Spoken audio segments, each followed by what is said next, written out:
निमटना इसके बाद अब ये रखना वन रखो वन रखो वन पोजीशंस पर अपने फील्डर्स को जमा ठीक है। कैमरा 3 रखें 3 कन्वेंशन कैमरा 4 रखो 4 इसको 4 बाहर आते हुए खुर्रम मंजूर गुफ्तगू के लिए आ रहे हैं या स्लिप से बाहर आए हैं और इसी दिलचस्प पोजीशन पे खुर्रम मंजूर को रखा हुआ मिडडाउन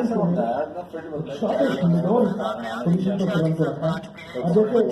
सामान आप कह रहे थे कि बैट्समैन की नजर में रखे फील्डर को, इससे भी असर पड़ता है। लेकिन आप इसके पीछे कोई फील्डर मौजूद है। 5 फील्डर लेफ्ट साइड के ऊपर लिए हुए हैं इस वक्त कप्तान बॉलर फील्डिंग दिखाओ फील्डिंग ये रखो फील्डर जो है बिल्कुल ऐसी जगह के ऊपर है तो जहाँ पे वो लेफ्ट साइड के ऊपर अच्छी लेंथ के ऊपर रखना होल्ड कैमरा 4